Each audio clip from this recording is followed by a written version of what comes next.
Nabasuje mu izina rya Yesu Kristo, ni Bosco. Ndagarutse kuri The Book TV. Turi mu kanya k'ikiganiro kitaza gutinda. Ni ikiganiro nateguye ariko kibagezaho amakuru makeya y'ibihe tugezemo, hanyuma tukananga n'ikindi kiganiro ndi gutegura kizaba kirekireho gatoya, kishobora kuza mu bice bibiri. Mbere ko ninjira muri icyo kiganiro cy'uno munsi, reka tubanze dusenge.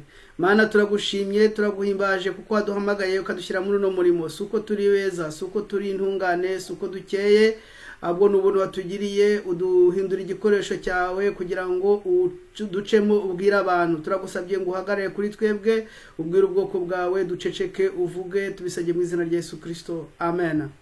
Nkuko nababwiye, ni Bosco, turi kuri The Book TV. Turi mu kanya k'ikiganiro kitaza kuba kirekire. Ni ikiganiro cyo kubaha amakuru ku bihe tugezemo uko bimeze. Ntago natangira ntarabanza gusuhuza abantu. Reka mbanze suhuza abantu bari mu Rwanda, abari i Burundi, abari muri Tanzania, abari muri Repubulika Iharanira Demokarasi ya Kongo, abari Bugande, abari muri Kenya, abari muri Zambia, Mozambique, Malawi, abantu benshi bari muri Afrika badukurikira. Ndabasuhuje mu izina rya Yesu Kristo. Ndasuhuza abantu bari i Burayi, ndasuhuza abantu bari muri Amerika, ndasuhuza abantu bari muri Australia, ndasuhuza abantu bari muri Asia, ndasuhuza abantu bari hano muri Canada aho dutuye. Imana y'amahoro ibampere umugisha. Muri aka kanya ndashaka gukora ikiganiro kitaza kuba kirekire, ariko ngenda mbarangira ibintu bikomeye bimwe tutari kugenda twitaho ngo turebe aho ibintu byerekeza. Ni igitangaza cyane kubona abantu dukurikira amateleviziyo, tugakurikira amakuru, tugakurikira za chaîne YouTube zitandukanye, ariko tukaba tutabasha kumenya aho ibintu byerekeza. Uyu munsi rero nagira ngo mbabwire ko ni ikiganiro kitaza kuba kirekire. Ikintu gikomeye ngiye kubabwira nuko nkuko mu bihe bishize nigeze kubereka yuko kuri The Economist berekanaga ako foto nagashatse ndakabura, sinzi aho n'abana aragashyize, ariko mu minsi yashize nakerekanye ko berekanaga ko Putin ari we uzafungura uzazitura ziriya farashi enye zo mu byahishuwe. Wenda turi buze kugira tuzisubiremo, ntago turi buze gusoma cyane, na ahantu zanditse ndahabarangira ngende nzivugaho gatoya. Ariko berekanaga ko Putin ari we ugiye gufungura ziriya farashi enye zo mu byahishuwe zizakurikirana zibanziriza igice cya kabiri cy'akarengane gakomeye kazasozwa no kugaruka kwa Yesu Kristo. Imyaka 7 rero, hari igihe dutekereza tukagira ngo ni kure. Imyaka 7 tugiye kwinjiramo, hari igihe dutekereza tukagira ngo ni kure, ariko uko mbibona, uko twitegereza ibi bintu, uko ndeba ibi bintu, intambara iri muri Ukraine, uko genda mbisoma, ndabona yuko tugeze ku gihe cyo kwinjira mu karengane gakomeye. Ariko itorero rya Yesu Kristo, abo yaguze amaraso, azabatwara mbere yuko akarengane gakomeye kinjira mu isi.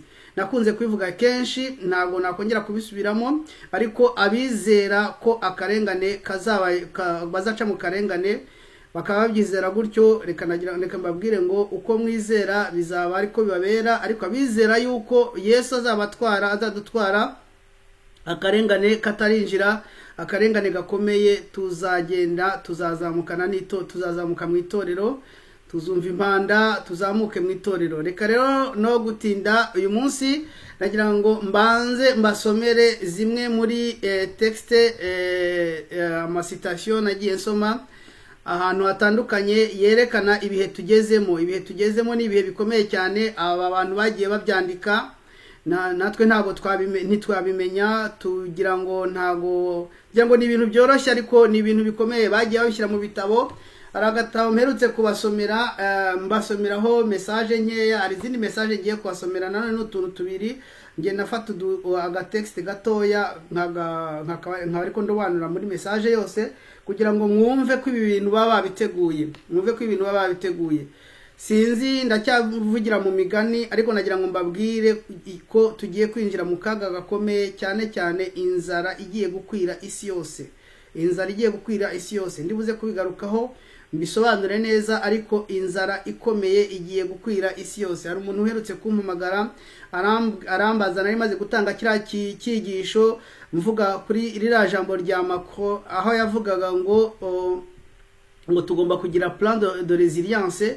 Plan de résilience ni uburyo bwo reply yo kuzahangana n'ibikomeye bigiye kuza, ukabicamo kigabo, ugahangana nabyo ntibigukubite hasi, niyo bita plan de résilience. Yarampamagara arambwira ati ese ubu ngubu plan de résilience twakora niki? Ese ko umuntu afite ibihumbi 100 by'amadolari kuri konti yabikoresha iki?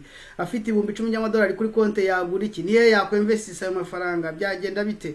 Uyu munsi turuze kuganira turebe ibihe tugezemo, nimba ari byo kwinvestisa cyangwa atari byo kwinvestisa, nicyo wabyinvestisamo, kuko igihe gikomeye cy'inzara gikomeye kigiye kuza, kandi aba bantu bari kugitegura, nibo bakiteguriye bakoresheje iriya ntambara yo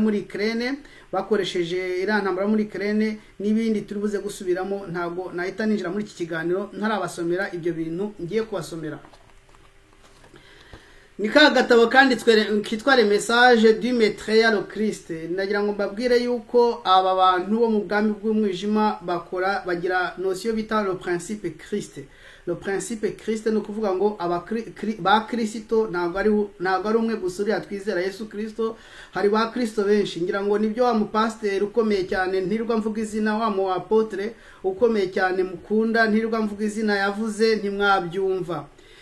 Byazengurutse ku maradiyo, bizenguruka ku ba YouTuberi, bizenguruka mu nyamakuru mu Rwanda, ngo hari umupasiteri ukomeye cyane musayoniste wavuze ngo abantu b'abahindu n'ababuda n'abayisilamu kubera uwo bizera ngo nabo bazajya mu ijuru. Hari ikintu yavuze abantu nyine birabatangaza cyane, ariko ikintu yababwiye ni ikintu gikomeye cyane. Niko abantu benshi bari abantu b'abasioniste niko bizera, ntabwo bizera ko Yesu ari we nzira n'ukuri n'ubugingo wenyine. Bizera ko na Buddha na Krishna n'abandi bantu bagiye baho, nabo bita ba Orphe n'abandi benshi bagiye babaho ari ba Kristo, ko bashobora kwizererwamo bakajyana abantu mu ijuru. Sinzi nimba ari ijuru rimwe tuzahuriramo twizera ba Kristo batandukanye, ariko nagira ngo nongere mbahamirize yuko ari ubuyobe bukomeye kandi bugiye bwagomba kuza mu mperuka z'ibihe. Abantu babizengurutsa nuko batizera ko Yesu Kristo ari we nzira n'ukuri n'ubugingo wenyine. Reka no gutinda kuri ako kantu n'uwo muntu no kumutindaho, ngira ngo mwarabyimviye abivuga. Mwene bari abantu bafata Yesu nk'umuntu babita igitabo mfite hariya nibagiye kukizana ngo nkibereke. Ni igitabo cyanditswe n'umugabo witwa Edward Shure, kitwa Les Grands Initiés. Ni igitabo gikomeye cyane. Igitabo cyitwa Les Grands Initiés ni igitabo gikomeye cyane, cyatangiye kwandikwa mu 1888 gutyo, kugeza ubu ngubu kimaze kugira edition 91. Nicyo gitabo mu bitabo nasomye cyagize edition nyinshi cyane, bagenda bagikosora tugeze kuri edition ya 91. Ni igitabo cyitwa Les Grands Initiés, cyanditswe n'umugabo bita Edward Shure. Nari kukibazanira nkakibereka, ubwo nzakibereka ubutaha. Ariko icyo gitabo kivuga ko Pythagore, Orphe abatazi ba Pythagore bari abanyamibare bagiye bakora ibintu by'ibitangaza mu mibare n'ubumenyi. Ba Orphe, ba Krishna, ba Buddha bari ku rwego rumwe na Yesu. N'uyu mugabo wavuze biriya niko abyizera, bura niko bamwigishije, cyangwa se baramubwiye bati niko uzajya uvuga kugira ngo tugumye tugushyigikire. Yesu na Buddha na Krishna n'abandi bose bari abantu bavuga ko bari ku rwego rumwe. Bari ku rwego rumwe. Nari mbihereye yuko iki gitabo cyitwa Le Message du Maître le Christ. Le Message de Maître le Christ cyanditswe muri 1981, cyandikwa n'umugabo bita Benjamin Creme. Nyibona ngize ngo ni igitabo gitangaje cya fake kiri aho ngaho kidafite agaciro, ariko muri no minsi ndagenda nongera nsubira muri za message nkareba ibintu yanditse, ngasanga ni ibintu bikomeye cyane. Ngiye kubaha urugero rwa message ebyiri. Message ya mbere iravuga ngo ni yayitanze ku itariki ya 25 z'ukwa 4 mu 1978. Ndagira ngo mbabwire ngo Yerusalemu igihe yamara gufatwa, igihe yamara gufatwa Satani yatangije ku mugaragaro uburyo bwo gukora ini generation maudite cyangwa se ini generation perdue, generation izarimbukana nawe.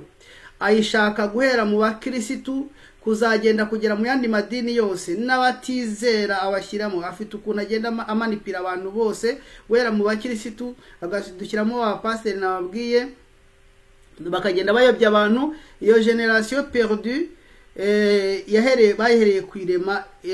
bahereye kwirema muri 60 nyuma ya 67 Yerusalemu imaze gufatwa. Ni ibintu bikomeye cyane. Ugiye muri Bibiliya ubibonamo ko igihe Yerusalemu imaze kugaruka, Imana izatangira kwiremera ubundi bwoko buzayubaha. Icyo gihe Imana itangira kwiremera ubundi bwoko buzayubaha, Yerusalemu imaze kugaruka, nibwo na Satani yatangiye kurema ubundi bwoko buzayubaha. Ngira ngo nimbona umwanya nzabisubiramo, ntabwo uyu munsi nabiteguye neza, ariko nagira ngo babwire ngo iyi myaka 78 n'imyaka 78 kuzamura n'imyaka ikomeye cyane. Satani yakozemo umurimo ukomeye cyane akoresheje abakozi be. Reka tujye kuri iyo message y'itariki ya 25 z'ukwa 4 mu 1978. Ni message ya 27 iravuga ngo mon plat progresse doucement. Umugambi wanjye uri kugenda buhoro buhoro. Ntabwo ari dusoma no kuvuga ngo uri kugenda neza buhoro uyishyira mu bikorwa. Mes buts sont en train d'être accomplis. Imigambi yanjye cyangwa se intego zanjye ziri kugenda zishyirwa mu bikorwa, zigerwaho. Mon règne approche, ubwami bwanjye buraje. Mon temps est proche, igihe cyanjye kiraje. Ma loi, itegeko ryanjye sera établi. Navuga ma loi c'est le nouvel ordre mondial, nibyo yashaka kuzanaho. Ma loi sera établi, itegeko ryanjye rizashyirwaho. Mon amour ne connaît pas la limite. Ibyo ngibyo murabyumva, urukundo rwanjye ntiruzagira iherezo. Ni Satani uri kuvuga ngo afite urukundo rutagira iherezo. Mon enseignement montrera aux hommes le droit chemin. Inyigisho zanjye zazindi za kabale twaze tuvuga zizereka abantu le droit chemin, inzira igororotse. La seule voie qui leur est laissée. La seule voie qui leur est laissée. Imbere y'Imana tuzi yuko aduhaye inzira ebyiri, inzira y'ubugingo n'inzira y'urupfu. Kandi imbere Imana ntabwo igitangatanga umuntu, n'igitangatanga umuntu ngo imuyobore mu nzira ishaka kwacamo. Iramureka agahitamo inzira y'ubugingo cyangwa inzira y'urupfu, agahitamo inzira acamo. Ariko Satani hano ari kubwira, ari avugana n'abantu muri iki gitabo ngo inyigisho zanjye zizigisha abantu inzira igororotse, kandi niyo inzira yonyine izaba ibasigariye, izindi zose nzazifunga. Niko Satani ari kuvuga. La voie ancienne. Mwabyumvise? La voie ancienne. Iyo avuze la voie ancienne, c'est le mensonge ancien du temps d'Eden. Ni ikinyoma cya kera bashaka kuvuga ngo ashaka kugarura mu bantu. Cyo mu gihe cyo muri Edeni ashuka abantu, uko yagiye ashuka abantu. La voie ancienne, inzira ya kera. La voie de Dieu. Yavuze Dieu ni Satani abavuga. Les hommes, la voie des hommes véritables, inzira y'abantu bukuri, véritable fils de Dieu. Inzira y'abantu bukuri, abahungu bukuri b'Imana, entre guillemets Satani. Ako ngako ndakarangije. Reka mwumva kandi gatangaje cyane. Hari igihe mutekereza yuko uriya mugabo Noah Harari biriya bintu yakoze ari ibintu yidumbukije agaheruka mu gitondo. Ni ibintu byari biri ku murongo, ahubwo iki gitabo ntabwo nakibonye, ntabwo nafashe umwanya wo kukirema mbere negura cya cyigisho kuri Noah Harari. Nagumye kuvuga ko atari ibintu yidumbukije, ntabwo ari umuhanga uruta abandi bose, ntabwo ari mu history wabayeho, ntabwo ari ibintu yidumbukije ngo ajyeho hariya. Nicyo gihe byari bigezeho kandi byateguwe kera. Reba iki gitabo cyanditswe muri 81, cyandikwa n'umwanditsi utazwi, nta nubwo yigaragaza hano kugira ngo mubone no kumona mu muntu uze mu mpera z'amapaje. Ntabwo yigaragaza, agaragaza uyu nguyu Maître Yaro Christ. Uwo muntu wanditse iki gitabo yavuzemo ibintu bikomeye cyane ibyo Noah Harari yakoze ejo bundi. muri message ya 49 ku itariki 7 z'ukwezi kwa 11 mu 1978 yaranditse avuga ngo mes frères bavandimwe banje, le maître de la sagesse vous amènera vers la lumière. Le maître de la sagesse ni babandi bigisha guhera kuri babandi bo hejuru cyane, babandi ba na papa Rimos, il fait partie des maîtres de la sagesse, baba pasteur bakomeye n'abandi batari aba pasteur bari muri ntuze muri domaine ya spiritualité mu buryo busanzwe, mu bugaragara no butagaragara, n'abapoliticiens, ça fait partie de les maîtres de la sagesse. Nibo yita abigisha b'ubwenge, ubwenge bwa bundi bwa kera yavuze, bwa bundi bw'inzoka, bwa bundi Noa yavuze, la sagesse du serpent, niko bwa bundi Noa yavuze. Noneho aravuga ngo le maître de la sagesse vous amènera vers la lumière de cette sagesse. Noneho aravuga ngo babigisha b'ubwenge bazabajyana abayobore bajyanye babageze kuri wa mucyo watanze bwa bwenge. Yavuze umucyo ujye wumva Satani. Satani yitwa Lucifer. Lucifer qui signifie qui porte la lumière mu kilatini. Ngo vers la lumière de cette sagesse qui est la leur. Ils développeront pour vous le panorama du passé de l'homme. Mwabyumvise? Au fait uriya Nowa Harari yanditse ibitabo bitatu bikomeye cyane. Igitabo cya mbere cyitwa Homo sapiens, l'histoire de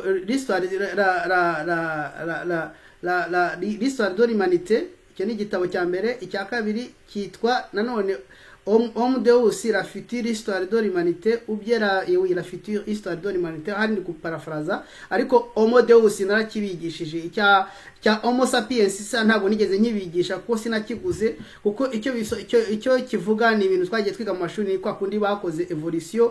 Wenda iyo nkigura nkagisoma nari kumenya nuko bajyana bagagera ku nzoka. Je nari nzi ko evolution bayigarukiriza kunuze kuri senje, ku nguge, ariko barabijyana bakavuga ko se w'abantu ari inzoka. Niko bavuga se w'abantu muri rusange, ntabwo navuze abantu ku giti cyabo. Se w'abantu muri rusange niko bavuga ni inzoka. Abantu bose biyomoye ku Mana bakavuga ngo on ne croit plus en toi, ntabwo tukikwizera, ntukiri Imana yacu, twebwe turigize, dushobora kwikorera ibyacu twenyine. Abantu bose biyomoye ku Mana, abadashaka Imana bose. Wa mugabo yavuze ko se wabo ari inzoka.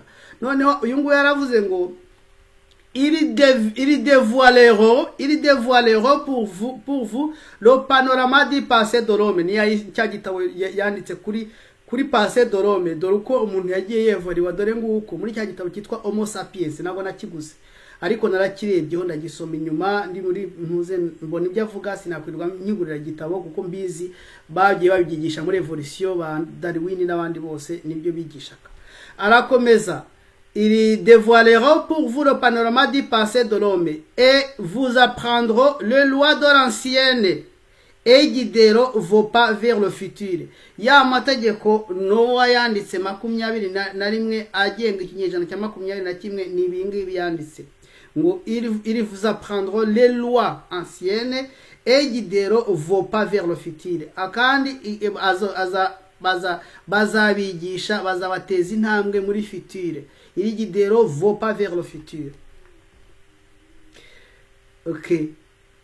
Il vous apprendra les lois de l'ancienne et guideront vos pas vers le futur.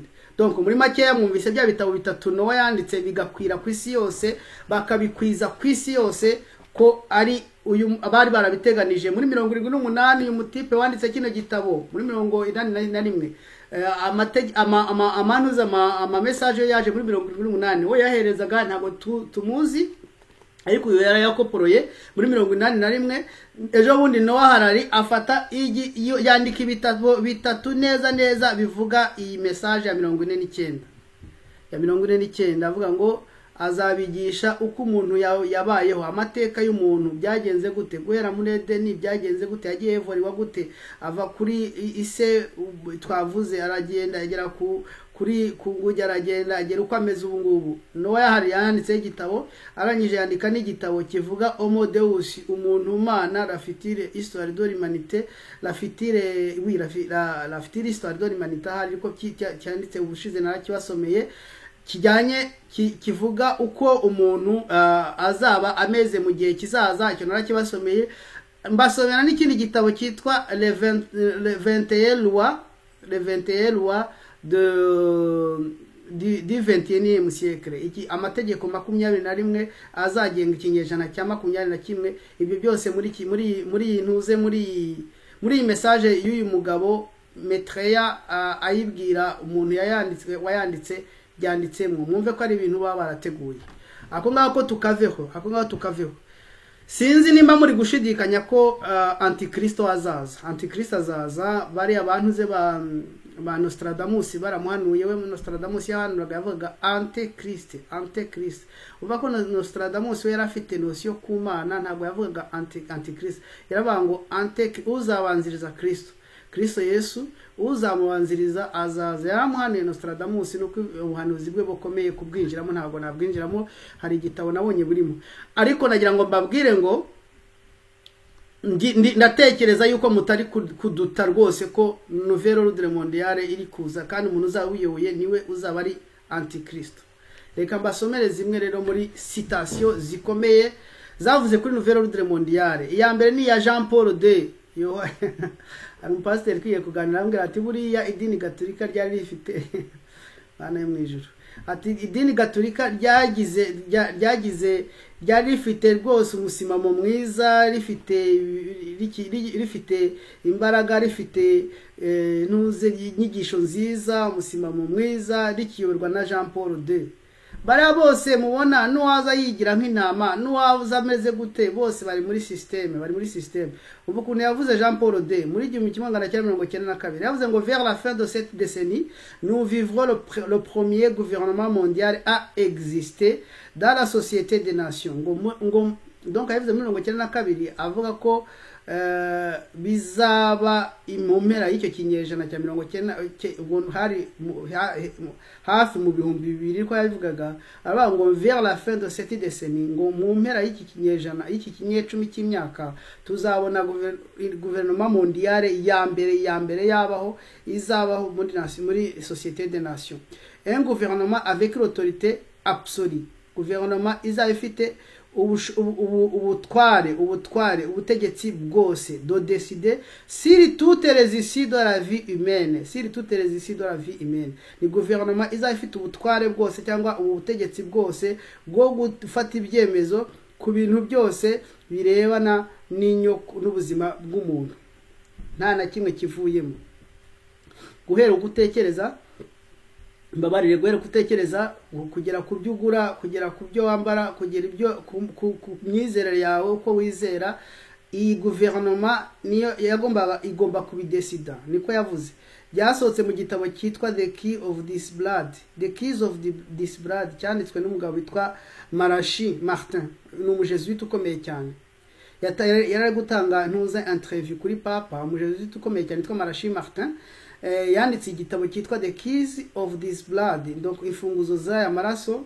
Sinzi aya maraso yavugaga yariyo, nekereza yuko ari amaraso yayandi bavuga bari aba sataniste bavuga. Ntabwo nzi aya maraso yavugaga, ariko igitabo cyakiswe The Keys of This Blood. Yandikamo iyi citation y'umupapa, aravuga ngo mu mpera z'iki kinyacumi cy'imyaka hazaho gouvernement mondiale izabaho bwa mbere mu mateka ya muntu, kandi izaba igomba kudesida gufata ibyemezo ku tuntu twose tureba umuntu. Niyo mpamvu bagomba kubinjizamo ibintu byo kubakontorora, nta kintu na kimwe umuntu agozangira kwitekereza. Serafin ni impera ya free will, impera y'ubushake bw'umuntu kwifatira ibyemezo. Uwo ngo ni Jean Paul II. George Bush nawe aravuga ati aujourd'hui un nouvel ordre mondial est à naître, un monde très différent de celui que nous avons connu. Uwo ni George Bush yabivugaga mu ntuze muri Nations Unies, nabwo avuga yuko intuze nouvel ordre mondial igomba kuvuka, kandi ni Nouvelle Ordre Mondiale igomba kuvuka, kandi ikaba inyuranye, izaba ari isi inyuranye cyane y'ibyo mwigeze mumenya, y'ibyo twigeze tumenya. Reka rero mwumve ibya Rockefeller. Niyo wavuze nawe iby'imyaka, yaravuze ngo nous sommes reconnaissants au New York Times, Washington Post, Time Magazine et à plusieurs d'autres, dont les directeurs ont assisté à nos réunions et respecté les promesses de discrétion pendant presque 40 ans. Ngo turishimye cyane,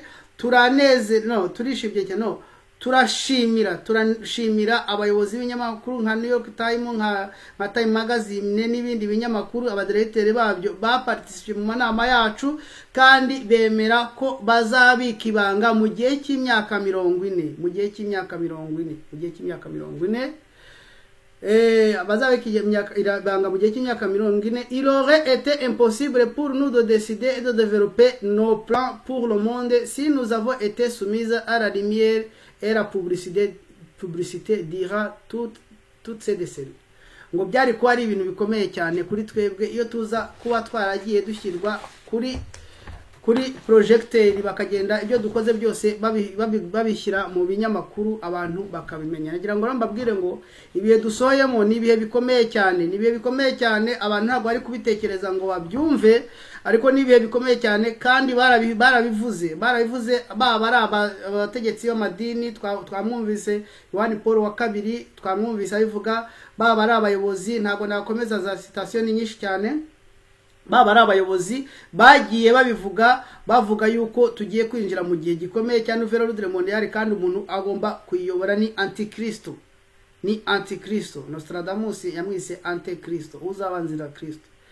Yesu Kristo azaza, Yesu Kristo twizeye azagaruka, ariko azabanzirizwa na antikristo cyangwa se antikristo. Kandi abangaba bakomeye bo mwisi mukunda gukurikira bavuga ari kijyana, niwe bo bari kubwiriza, niwe bari kuvuga. Mushobora no kwibaza ukuntu, hari ibintu nakunze kuvuga inshuro nyinshi cyane abantu babyumva, mushobora kwibaza ukuntu muri no minsi ya nyuma ibihugu byose ku isi kuzagenda kugera mu bihugu bikennye byari bisigaye byoroshye kubona credit. Hano muri bihugu byo bakwingingira carte de credit, umuntu akaba afite arimo 50,000 hangaha, bakavuga ati ngwino turabona wishyura neza kandi ngo yishyura tu minimum, bakamuhindi akagira 10, abandi bakamuhindi akagira 70, abandi akagira batafite ubwoba bwo kumuha credit, kuko amafaranga bo barayafrapa.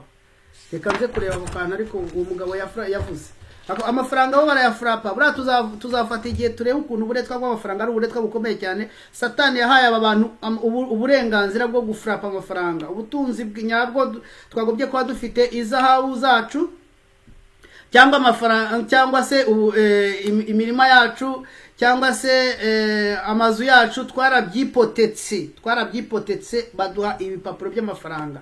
Ntabwo mvuze ko amafaranga ari mabi. Hari umuntu uherutse kumwira arambwira ati Bosco uri mu biki ko tubona wihorera kuri The Book TV, kandi ni umuntu uri mu Rwanda, tubona wihorera kuri The Book TV, ntushaka amafaranga kandi twaragutumye gushaka amafaranga ujye twoherereza natwe. Yavuga gashyenga, ngira ngo ari gushenga, mukanya nongera namaza, ariko se uri seri? Yarambwira ati ndi seri rwose, ndi kuguhugura kwera koherera kuri The Book TV, ntago ukijya gushaka amafaranga kandi dukeneye amafaranga. Ibyo urimo ni ibiki? Bira bintu uvuga ni ibiki? Bira bintu uri kuvuga ni ibiki? Aranambaza ibibazo byinshi cyane, ariko ndamusubiza birarangira. Icyo ushaka kubwira ni iki? Amafaranga yabaye amafaranga, abantu ntago bagitekereza ikindi kintu, na amafaranga. Umuntu araba yujuje inzu ye nziza yarayimuvunnye akayipoteka ngo amuha amafaranga yo gucuruza atazi ko azahomba, yajya guhomba byose agahomba, inzu bagatwara. Umuntu arafite agasambu ke akakipoteka. Ibintu by'ubutunzi nyabutunzi byose barabitwaye, nta kintu musigaranye.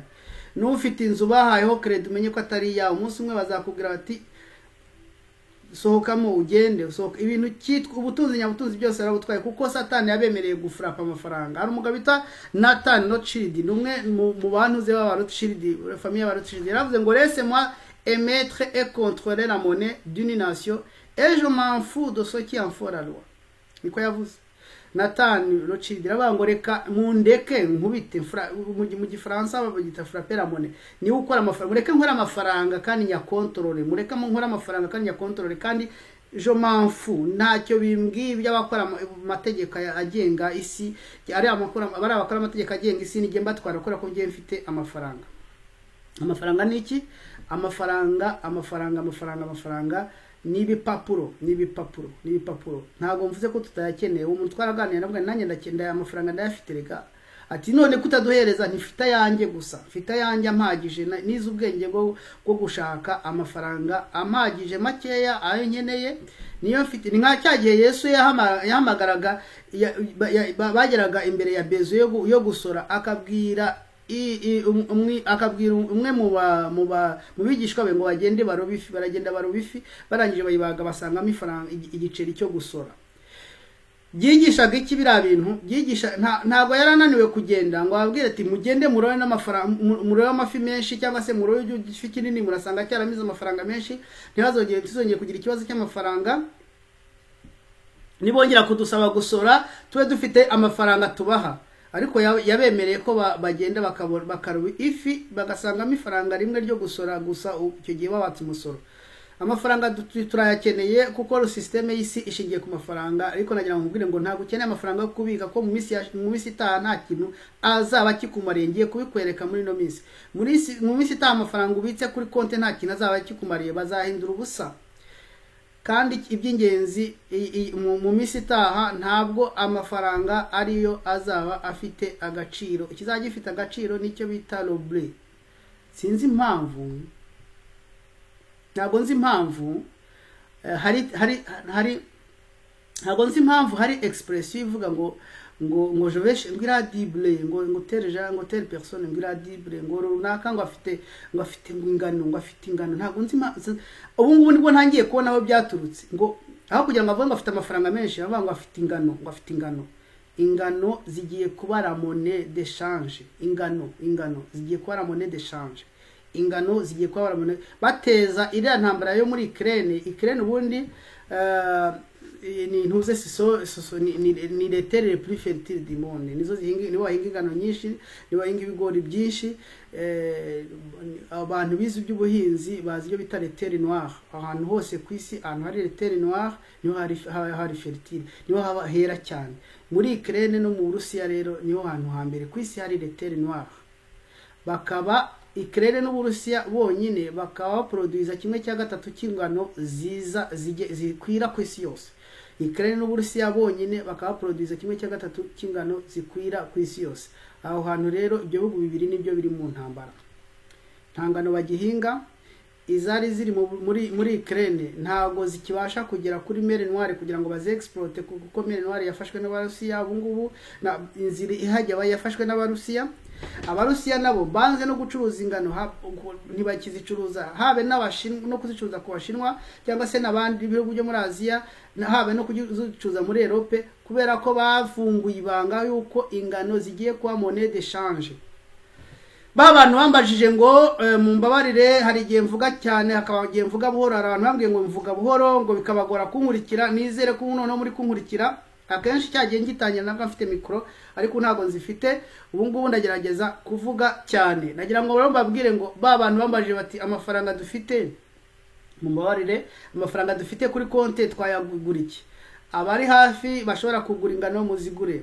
abashobora kugura amafarini muyagure abashobora kugura ikintu cyose kirimo cereale mu kigure mu bihe bitaha ibi bintu bigiye kubura rwose ikikwereka ko bigiye kubura nuko mu gihe gitoya gusa toni y'ingano yavuye muri buruse ubundi ingano nazo zijya muri buruse nkuko amaksiyo y'amakampani akomeye ajya muri buruse ingano nazo ziri mu bintu bijya muri buruse i New York bakazisheteraho abakomeye bo mu isi hakaba mwuvu ari nka kampani ibyuka mu gitondo ikazigura ingano zose zizaba produit ku isi ikazigura ikaba ari izazicuruza izazirodistribute ingano rero zavuye kuri USA kuri ku mayero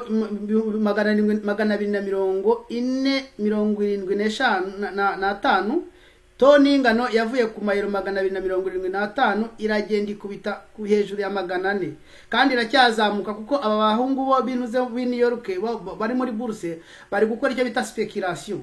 Speculation no kuvuga ngo ibintu barabifata bakabigumana bakanga kubishyira ku isoko kuko bazi ko bizazamuka kandi barakurikira ibyanditse mu buhanuzi. D'abord bari kureba ko byamaze gutangira ibihugu bibiri bikomeye bya produizaga ingano biri mu ntambara n'ibikizi produiza izari zaramaze guproduiza muri Ukraine zabuze ko zigera ku isoko ziracyarunze toni ngo zigera muri miliyoni 6 toni miliyoni 6 ziri mu stock muri Ukraine zishobora no kuzahiramo zabuze aho zica kugira ngo zigere ku isoko binginze igihugu cy'Ubuhinde ngo gishinga ingano nyinshi igihugu cy'Ubuhinde kiranga kuko kitari kiteguye bisaba logistique ubutaka ni n'amafumbire kiranga. Ubu ngubu aba bahungu bari i New York muri bourse bari gukora icyo bita speculation. Ingano bari baraguze zose bazifungiye mu stock barashaka kureba uko zizamuka. Niyo mukino biberamo kuzageza igihe zibura rwose ku isoko bakazisohora ziribwa n'abakire gusa no kuvuga ngo amafarini aribwa n'abakire gusa. Ingano rero zigiye kubura, zigiye kuba monnaie d'échange mu gihe gitaha. Bantu bari mu migi mitoya, abari mu migi minini, abasha kujya mu byaro muve mu migi rwose kuko hagiye gutera inzara ikomeye cyane izafata cyane imigi.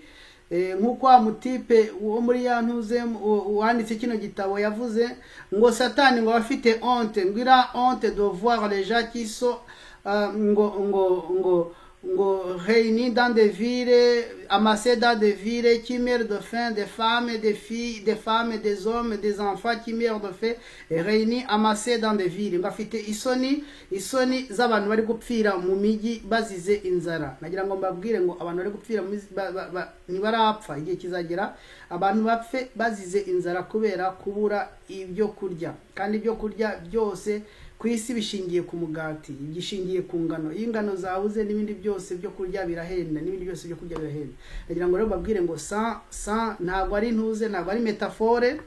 Kera byari metaphore bavuga ngo iradible je ne sais pas, nungu ndacyabyiitegereza ngasanga harimo ikintu gihishe ko amafaranga wayita ruble. Kera byari metaphore ariko ubu ntabwo bikiri metaphore. Ingano zigiye kubura ku isoko, mbabarire, kandi ingano nizibura ku isoko n'ibindi biryo bizahenda. Inzara izatera kandi izafata abantu bagera muri 1/5 cy'isi kizaterwa n'inzara nini ikomeye cyane. Abantu bagera muri miliyari hafi 1.7 bazaterwa n'inzara ikomeye cyane. Iki kintu rero kinuze cy'inzara izaterwa no kubura kw'ingano reka nyiveho mbabwire ngo abantu bajya bibaza zira farashi enye zo mu byahishuwe ko zizakurikirana. Ese koko zizakurikirana uko byanditse? Ari ifarashi y'umweru, reka mbisome mbyegereye kuko ndabifite. Ndagira ngo mbabwire ko turi no kwandika igitabo ku byo kugaruka kwa Kristo. Hari documents zimwe mba mfite kugira ngo turi kugenda tureyinisa ibyo twagiye twandika. Imana izadufasha tugisohore neza. Iyo farashi y'umweru ya mbere izaba ihetse antikristo. Yanditse mu byahishuwe ibice 6 guhera ku murongo wa mbere kugera ku wa 2. Nizaba ihetse antikristo. Ntabwo bisobanura ko ari izabanza, nongere mbisubiremo. Impamvu atari izabanza nubwo ari byanditse muri Bibiliya, nuko ibi bintu byanditse muri Bibiliya aya mafarashi azaturuka mu bwami bw'umwijima, ntago azaturuka ku Mana, ntago ari Imana izayatanga. Imana izapermeta ko izatanga uburenganzira ko aya mafarashi akurikirana. Ariko muri aka gatabo nahashatse ngiye gutangira ndahabura kuko ni udupaje twinshi. Haraho byanditse ngo aravuga ngo moi je donne le plan, niko ntuze Maitreya cyangwa Antichrist cyangwa se Satani niko avuga moi je donne le plan et mes maîtres de sagesse l'exécute. Ngewe ntanga plan, gahunda uko izagenda, aba maîtres banjye de sagesse bakicara bakabyexécuta. Donc ba abantu bakorera Satani wo hejuru bari dukunda kuvuga bo hejuru bakabyexécuta. Je donne le plan mes maîtres de sagesse l'exécutent. Je donne le plan, mes maîtres de sagesse l'exécutent. Ntabwo rero uko byanditse hano barabizi nyine ko aya mafarashi agomba gusohoka, ariko ashobora kuza adakurikiranye, kuko nk'ubu ngubu hano baravuga ifarashi itukura ya kabiri y'intambara ibanjirije antikristo. Ntabwo antikristo yabona uko ahagarika intambara. Hagomba kuboneka intambara, imidurumbanyo ku isi, inzara igatera, abantu bagatera imyigaragambyo, ibihugu byinshi bikajya mu myigaragambyo, iyo umugati wabuze ni ibintu bikomeye cyane, hanyuma antikristo akaza aje kubihosha. Intuze ifarashi ya gatatu ni ifarashi y'umukara, iri mu byahishuwe ibice bitandatu. Ifarashi ya kabiri iri mu byahishuwe ibice bitandatu, umurongo wa gatatu kugeza ku wa kane. Ifarashi y'umukara ya gatatu iri mu byahishuwe ibice bitandatu guhera ku murongo wa gatanu kugeza ku wa gatandatu. Izatera urupfu rw'abantu, izatera inzara ikomeye, niko inzara ikomeye ku isi yose. Iyo nzara ikomeye ku isi yose nk'uko namaze kubibabwira igiye kuza kandi izaba itewe n'uku kuntu iriya ntambara ahereye muri Ukraine. Ubutaka bwera cyane bwatangaga 75, bwatangaga 1/3 cy'ingano zihingwa ku isi, kandi 75 z'izo ngano zo muri Ukraine zabaga ari izo ku exporta mu bihugu bidahinga ingano. None izo ngano zose ari zahinzwe ubushize zigiheze mu mastoke, zigiye kuboreramo, zimwe zizanashyiramo, ari izo zagomba guhingwa ntago zigihinzwe kubera bari mu ntambara. Mu Burusiya nabo batangaga ingano, nabo nta izo bafite barazibitse, barazifunze kubera icyo bita speculation. Nababwiye ko ingano zigiye kwa mone, niyo mone igiye gukurikiraho, wenda zira mone, ira mone yo muri internet, ira mone electronique, izaba ari moni isanzwe idafite agaciro nk'ingano, kuko ingano zo ni ikintu cyo kuribwa kandi abantu bose bazaba bagikeneye. Nuko ifarashi ya kane ni ifarashi igajutse y'urupfu rw'abantu bagera muri 1/4 cy'abatuye isi. Iyo mvuga ibi bintu niko byanditse muri Bibiliya. Iyo farashi ya kane yanditse muri byahishuwe ibice bitandatu, umurongo wa 7 kugeza ku wa 8. Amafarashi uko akurikirana, nongere mbisubiriremo, ntago bizakurikirana nk'uko byanditse, kubera yuko ntago ari amafarashi aturuka mu bwami bw'ubwijima, mu bwami adako aturuka mu bwami bw'Imana hejuru, ntago aturuka mu bwami bw'Imana. Navuze ngo hejuru, ntago ari hejuru, ntavuga ngo mu ijuru ni hariya. Donc ntago aturuka mu bwami bw'Imana, aturuka mu bwami bwa Satani. Satani niwe uteza intambara, niwe uteza inzara, niwe wica abantu, kuko ijambo ry'Imana bango yaje kwica no kwiba no kurimbura. Ari amafarashi icy'Imana yakoze no kuri gusohoza ibihe by'imperuka, ikaba yemera ko amafarashi agomba gukurikirana, agomba kuza uko arane. Ntago ndi bukomeze nabimenyetso bindi, agomba kuza uko arane, ariko uko azakurikirana ni Satani n'abakozi babipanga bakoresheje ubwenge yabahaye. Ngira ngo muri kubona ko nta bintu bya miracle bikorwa, nta bintu by'ibitangaza bikorwa ngo ngo intambara irateye, ngo ngo intambara, ngo inzara irateye, ngo indwara zirateye. Ibintu byose barabipanga neza, bakavuga ngo bizahera kuri ibi ngibi, bijye kuri ibi ngibi, kugira ngo duteze inzara neza, duteze inzara n'intambara bikurikirane neza. Nuko tuzahera muri Ukraine, mu kigega cy'isi cy'ingano, kandi Ukraine izarwanwa n'Uburusiya. Uburusiya nabwo ni ikigega cy'ingano. Ingano ziba ikibazo, abahungu bacu bari muri ntuze, abahungu bacu bari muri New York, muri buruse New York, bafatira ingano zose zari zaramaze kugera ku isoko, bazigure, bange kuzisubiza ku isoko, bazibike. Abarusiya nibabona ko ingano zitangiye kugira valeur, nabo bazihishe, bavuga ati zacu natwe twari zumye nziza, ntago tuzigurisha, tuzazigurisha zaramaze guhenda. Inzara yinjire gutyo. Urupfu rwo bamaze kurutegura, murabizi, ntago nongera kubisubiramo. Ziriya nkingo batera abantu, Mana yo mu ijuru, abantu batigeze bamenya biriya by'inkingo. Wenda igihe kizagera, reka ndebe nimba narabisibye ahantu nabisomye. Ibyo atari yavuze, ndabona telefone nayizimije, ariko yarabivuze inshuro nyinshi cyane, nagiye mbisubiramo. Yaravuze ko abantu, yaravuze ngo ubu bwoko, aba bantu bazapfa, bazaba bazapfa vuba byihuse cyane, tuzabica vuba byihuse cyane. Niko avuze ati tuzateza icyago, duhamagare abantu baze batubereke solution, iyo solution hanyuma bayirukire, kandi iyo solution bazagenda bayirukiye nibo bazaba bijyanye nk'intama z'imbagwa, nibo donc niyo solution niyo ubwayo izabiyicira. Twe twabateza icyago kidashobora kwica umuntu. Abantu baravuga ati nyamara yisha abantu, ariko nagira ngo mbwire ngo abantu bishwe na n'iriya ndwara dukunda kuvuga ni abantu bari bafite faiblesse n'ubundi mu mubiri, abandi barwanye nayo. Ni indwara ishobora kuneshwa ku kigero cya 99.99%. Ni indwara imeze nka grippe isanzwe, ariko barayiteye, barayimediatiza, bateza akavuyo gakomeye, bafungira abantu mu ngo bavuga yuko haje indwara ikomeye. Hanyuma igihe kiragera, abantu bagira ubwoba, bihutira cya gisubizo batanze. Icyo gisubizo batanze nicyo kizica abantu benshi cyane. Ni ukuvuga ngo ifarashi zose uko ari enye bari kuzibohora nkuko bavuze muri The Economist ke Putin ari uzabohora zira farashi. Les quatre chevaux niko bavuze ngo Putin. Nongere mbasubiriremo, abantu bo muri The Economist ni abantu bakomeye cyane. Iki kinyamakuru cyo muri The Economist ni icyaba de Rothschild, ikinyamakuru gikomeye cyane kiba kizi ibintu byo mugambi bw'umwijima, gisohora ibintu byo mugambi bw'umwijima, ntigikura no kubivuga mu nyuguti, kirabishushanyisha abafite amaso yo gusobanukirwa ibyo bashushanyije bakabibona. Baravuze rero ngo Putin niwe uzazitura ziriya farashi enye zo mu byahishuwe. Impamvu bazi ko ari uzazitura niki? Nongere mbibasubiriremo, ntago ziriya farashi enye zo mu byahishuwe, ntago byago byose bizatera, kaga intambara zica abantu ikamara, amabombe ya kirimbuzi, biriya bintu bituruka mu bwami bw'Imana data wa twese.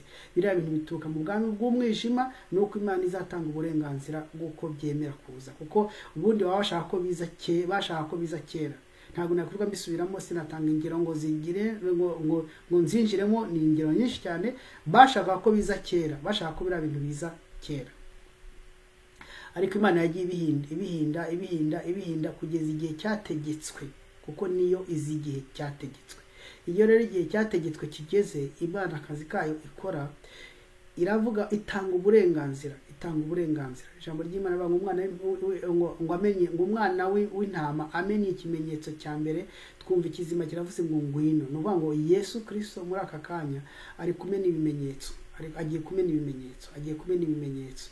Nayo ndi kuvuga ngo ari kumena ibimenyetso. Ntago nzi nimba ari kumena ibimenyetso, ntago nzi nimba agiye azabimena vuba, ariko nagira ngo mbabwire ngo niwe uzatanga uburenganzira bwo kuza kwa aya mafarashi, uko azakurikirana kandi amafarashi y'ibyago, Antikristo, intambara, urupfu rw'abantu benshi, inzara yo namaze kubabwira ko yamaze gutegurwa neza mu buryo busesuye neza.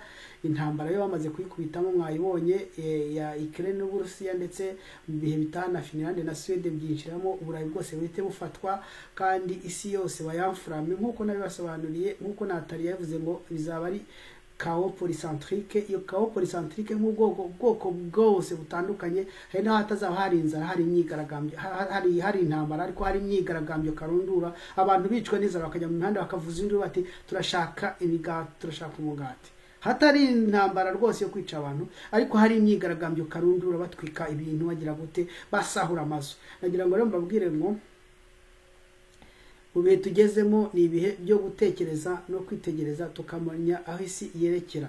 Abantu mufite amafaranga ku makonte, ntabwo ari igihe cyo kubaka amazu. Abantu mufite amafaranga ku makonte, ntabwo ari igihe cyo kureba la monnaie d'échange itaha, c'est rouble. Nimba ufite aho zibika, nimba ufite ubwenge nk'abantu bari muri Afrika, umuntu ufite ubwenge uri muri Afrika, ahiga ahantu hari ingano, ahiga ahantu hari ikigori, ahiga ahantu hari impeke, azigura zirundi. Abantu bari mu miji babakene, babandi bari batunzwe no gusohoka bakagenda gushaka ibyo kurya, bagatanga two kurya two munsi, bambara ubukeye mwese muve mu miji, mushaka ahantu mujya mu byaro, mwihingira imboga, mwiyororera inkwavu n'inkoko, n'utundi dutungo dutoya tubaha ibyo kurya biza vuba. mvuga ibyo ngibyo nkagira ngo abantu bakajya muri kuburaga ariko nuko bimeze. Ndi kubategura rero icyigisho ku manza eshatu zizakurikirana mu bihe bya nyuma byo kurangiza amateka y'isi.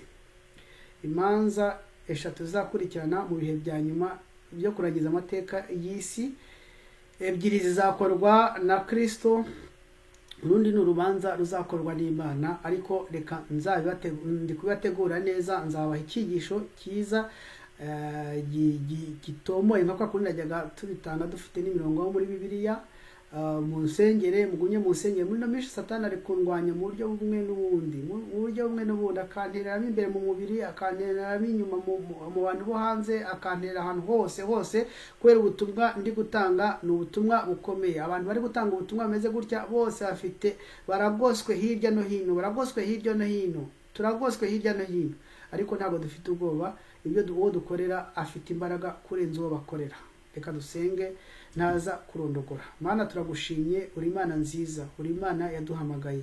Uyu murimo dukora ni umurimo ukomeye, ni umurimo tutagombye gukora. Turabaswa, turi abanyaminwa yanduye, turi abanyabyaha. Mwami, iteka duhora imbere yawe twihana ibyaha kubera yuko turi abantu, ariko Mana uratwizera ukadushinga umurimo nk'uyu nguyu ukomeye. Turagusabye rwose kubw'intege zacu, wewe uwiherekereze, ugende ujye mu mutima wa buri muntu, umubwire ibihe tugezemo, umuraramishe arebe hejuru, arebe ko gucungurwa guturuka mu ijuru. Gucungurwa ntiguturuka mu mafaranga, ntiguturuka ku byo tubona mu isi. Ibyo tubona mu isi bigushirana no kwifuza kwabyo. Turakwingiza Mana ngo wigishe buri mwumwe. Urakoze kuri Imana yumva kandi ugira neza. Bisabye mu izina rya Yesu Kristo, amen.